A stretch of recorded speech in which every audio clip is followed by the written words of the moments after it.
সাধারণ মানুষের কষ্টার্জিত হকের টাকা আলাদা কোনো অঙ্কে সরিয়ে ফেলতে চাইছে মোদী সরকার। এই প্রশ্নও এখন উঠতে শুরু করেছে।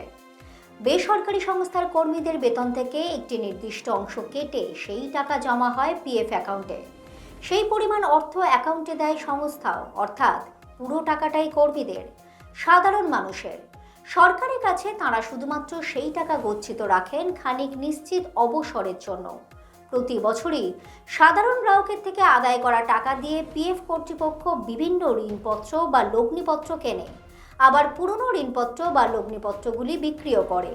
লগ্নি থেকে সুদ বা লভ্যাংশ বাবদ যে আয় হয় এবং পুরনো লগ্নিপত্র বেচে যে মূলধনী আমদানি হয়, তা থেকেই গ্রাহকদের পিএফ অ্যাকাউন্টে প্রতি বছর সুদ মেটায় তারা। এখন ঠিক কী করতে চাইছে ইপিএফও?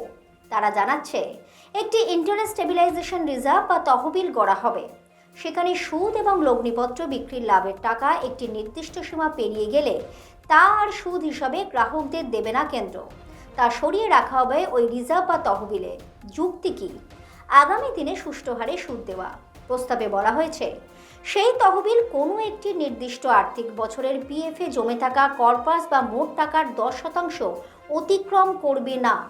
2023 থেকে 24 অর্থবর্ষ অনুযায়ী মোট কর পাসের পরিমাণ প্রায় 24,75,000 কোটি টাকা।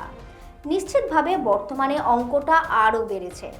সেই হিসেবে সর্বোচ্চ প্রায় 2.5 লক্ষ কোটি টাকা ওই তহবিলে সরিয়ে রাখার কথা। প্রশ্ন উঠছে, এত বিপুল টাকা কেন সরিয়ে রাখা হবে? তা তো গ্রাহকেরই প্রাপ্য। তাহলে কি পিএফ এর সুদেও কোপ পড়বে? এই আশঙ্কা থেকেই যাচ্ছে। সব রকম খবরে আপডেট পেতে চোখ রাখুন দৃষ্টিভঙ্গিতে।